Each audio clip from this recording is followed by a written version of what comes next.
desa Pantaran, desa yang dikaruniai sumber mata air yang melimpah. Baiklah, saya mulai saja ya. Bagaimana sih asal-muasal nama Pantaran itu sendiri?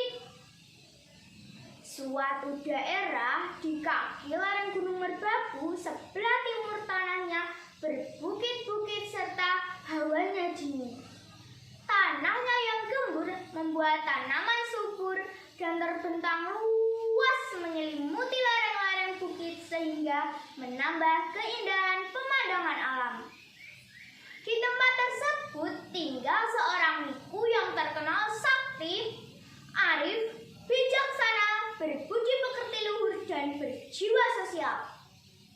Setiap saat ia memberikan pertolongan bagi yang memerlukan dan memberikan tuntunan bagi masyarakat agar tercipta kerukunan, kedamaian, dan kebahagiaan.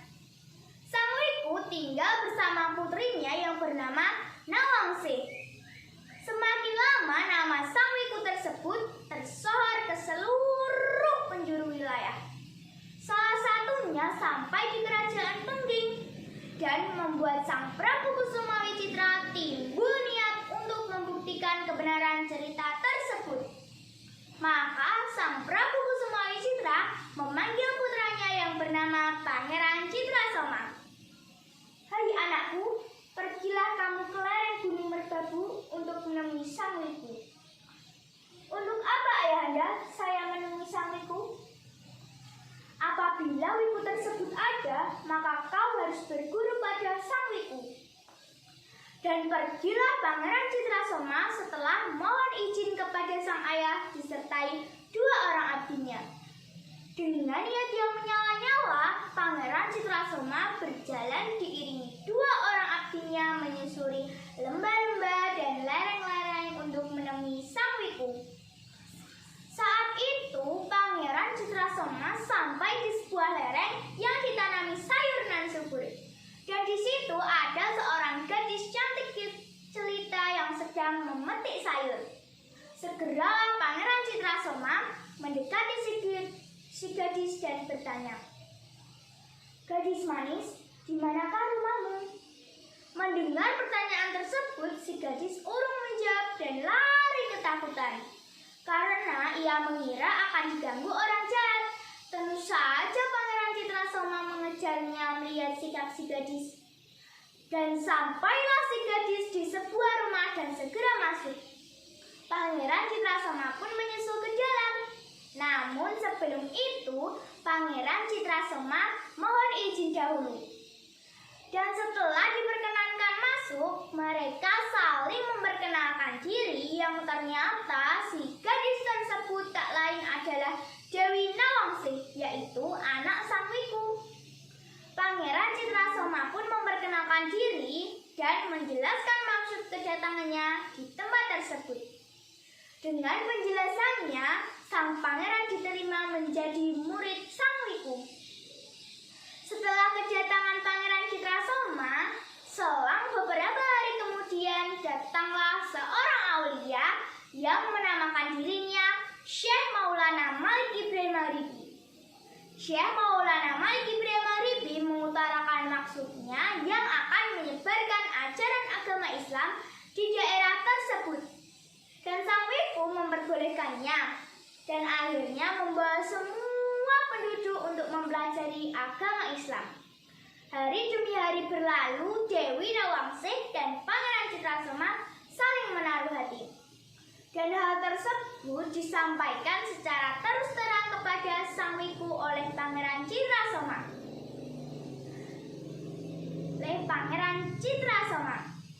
Sang Wiku tidak segera menjawabnya, namun mohon petunjuk dari Syekh Maulana Malik Ibrahim Maghribi mengenai hal tersebut.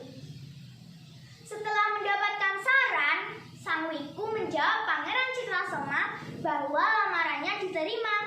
Namun sebelum itu, Pangeran Citrasoma harus membuat sumber mata air yang dapat dipergunakan untuk orang banyak.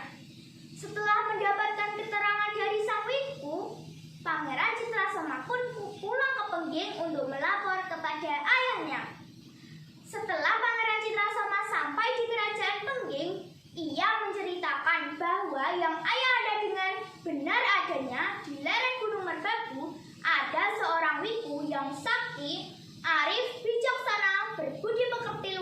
dan memiliki gadis cantik yang kini singgah di hati sang pangeran dan berkeinginan untuk meminangnya. Sang Prabu Kusumawicitra pun merestui hubungan mereka berdua dan memberikan petunjuk kepada sang pangeran untuk bertapa di lereng Gunung Merbabu selama 40 hari 40 malam dan minta bantuan Raja Jin di sana bernama Prabu Karawung. Setelah mendapat petunjuk dari ayahanda, sang pangeran Citrasoma pergi memenuhi apa yang dikatakan sang Wiku. 40 hari 40 malam pun berlalu dengan berbagai macam godaan dan akhirnya Raja Jin yaitu Prabu Karawung muncul dan menyanggupi permintaan sang pangeran untuk membuatkan mata air yang diminta oleh sang Wiku.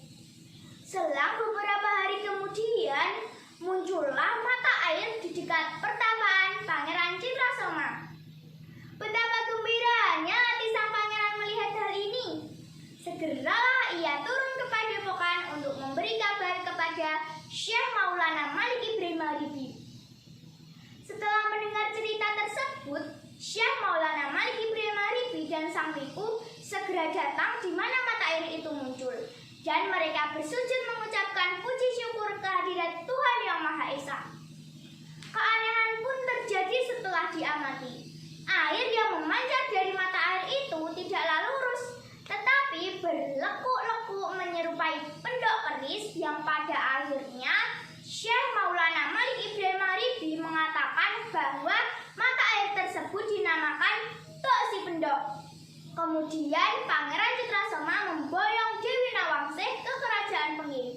Sepeninggal Pangeran Citrasoma dan Dewi Nawangsih yang pergi ke kerajaan Pengging, masyarakat setempat berkeinginan membangun masjid. Masyarakat mulai mengumpulkan bahan bangunan yang dibutuhkan. Namun mereka tidak memiliki kayu jati yang sedianya akan dijadikan sakabur bangunan. Akhirnya oleh Syekh Maulana Malik Ibrahim Haribi diutuslah seorang untuk pergi ke kerajaan Demak memohon bantuan. Tetapi apa daya pulang mereka dengan tangan kosong, karena saat itu kerajaan Demak sedang membangun Masjid Agung Demak. Syekh Maulana Malik Ibrahim Haribi tidak putus asa dengan keadaan seperti itu. Maka diusahakannya dengan bahan seadanya untuk meneruskan membangun masjid tersebut. Setelah selesai, masjid tersebut dinamakan Pantaran karena seiring dengan pembangunan Masjid Agung Demak. Banyak orang kemudian mengatakan sang Wiku sebagai Ki Ageng Pantaran karena jasa-jasanya kepada masyarakat. Waktu berlalu, Ki Ageng Pantaran pun meninggal. Ki Ageng Pantaran dimakamkan dan tempat untuk memakamkan Ki Ageng Pantaran juga diberi nama yang sama, yaitu Makam Pantaran. Terletak di Desa Candisari, Kecamatan Gladaksari. Begitu pula Dewi Nawangsih. Sedangkan Syekh Maulana Malik Ibrahim Haribi tidak dimakamkan di tempat tersebut, hanyalah benda-benda pusakanya saja. Oleh sebab tersebut, sampai saat ini masyarakat masih mengeramatan makam tersebut dan dijadikan tempat untuk berziarah pada hari Kamis malam Jumat. Dan setiap tahunnya diadakan upacara buka luhur yang bertujuan melestarikan apa yang telah dimulai oleh pendahulu kita. Demikianlah cerita berbentuk legenda ini. Pesan untuk kita semua, kita tidak boleh melupakan jasa Ki Ageng Pantaran yang telah menyebarkan ajaran agama Islam kepada masyarakat di lereng Gunung Merbabu. Kupat Kecemplung Santen menawi lepas